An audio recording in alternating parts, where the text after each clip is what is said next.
Okay, I made annotations on all the cards for Lord of the Rings. What you do is, what you can do is, I wrote Roman numerals, but what you can do is use color coding. So light, circle, or half a circle, which you'll see later. The one deck is all the cards from book 1, definitely book 1. Then you have the book 2, which is all the cards from book 2, the Two Towers. And there are some cards from book 3.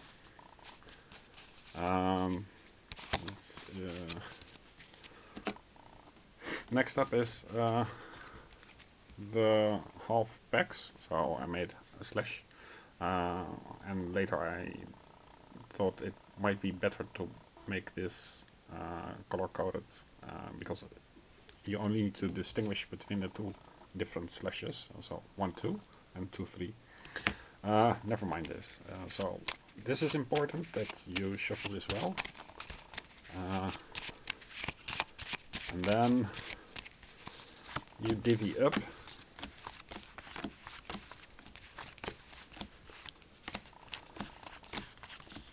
among the two pure stacks. The same goes for the 1/2. You divvy up.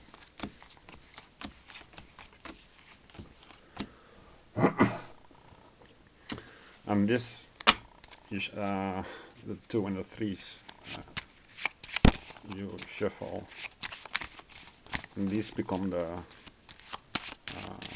order of the final act. So it goes into the bottom, and that's why you start with 3, and then the middle pack, which now has actually is seated with 1, 2, 2, and 2, 3.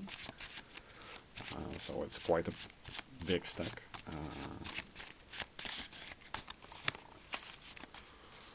Right, and finally, oh yeah, you put this on top, and finally you get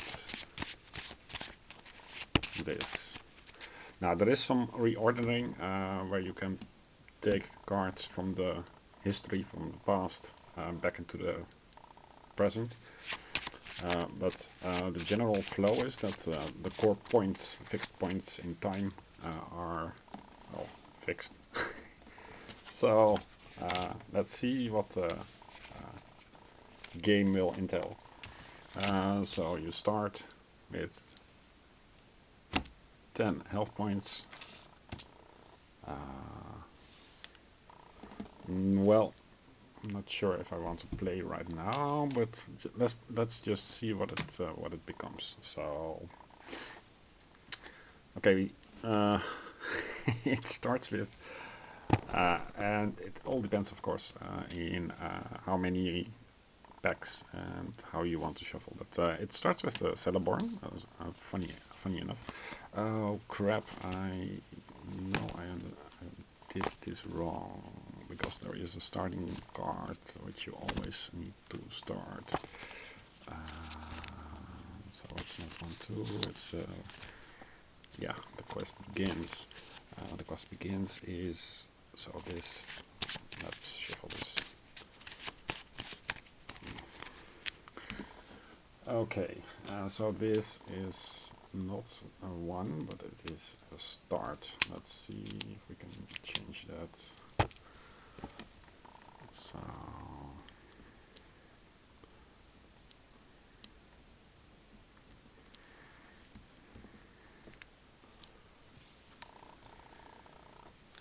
black perhaps, or green circle would also be good.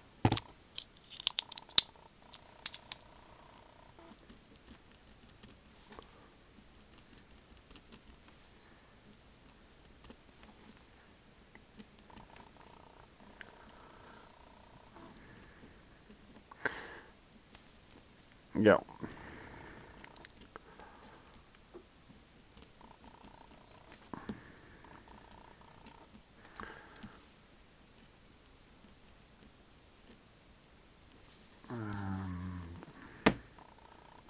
Make this a 0. Something like this. Okay.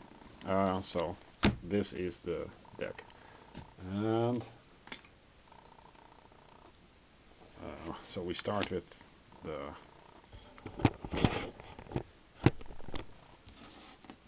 quest begins.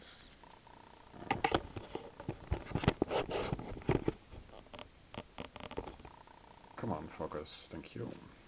And then a bunch of 1 cards. So into the caves, the Bronze Pony, Celeborn, Bronze Pony, Lothlorien, and a Witch King. Gandalf, Legolas, Troll, Boromir, Witch King, into the caves. This is all orcs, the mountain path. Mountain path, okay, I didn't shuffle well. Sauron, Isengard Gates, Witch King, Rohirrim, Aragorn, Isengard Gates, Galadriel, Crossroads, Dead Marshes, Treebeard, Gimli, Faramir. So we are still at halfway. Gollum, Aragorn, Gimli, the Dead Marshes, Orcs, Wandering in the Woods, Faramir, a Thick Fog in the Wood, Wandering in the Woods, Sauron. Okay, now we're getting into the final acts. So that will be Crossroads, Arwen, Gollum, Shelob's Lair, Gilead, Gandalf, Aragorn, Minas Tirith, Aragorn, Witch King, a Thick Fog in the Wood, and Aragorn. So, that would be a poorly shuffled playthrough, but this, to me, it speaks the story more or less, where certain key figures like Gandalf and Aragorn can pop up at random points in between the decks, or actually anywhere in the deck, but there are a few in the first half and a few in the second half. So it's much more balanced. So I on the face of it, I would recommend this. I'm going to play test, of course. I can give a list of if you want to do this the same way. I can make a list of the cards and their chapter. Yeah. So I hope you liked it, and yeah. Once again, for the totally random playthroughs, there are about 10 different videos, so that's not really the point for me to also show a playthrough, but I think this will be an improvement for the game, and there's still a lot of variation, but the story makes more sense, and it's less of an IKEA feeling. Okay, bye for now.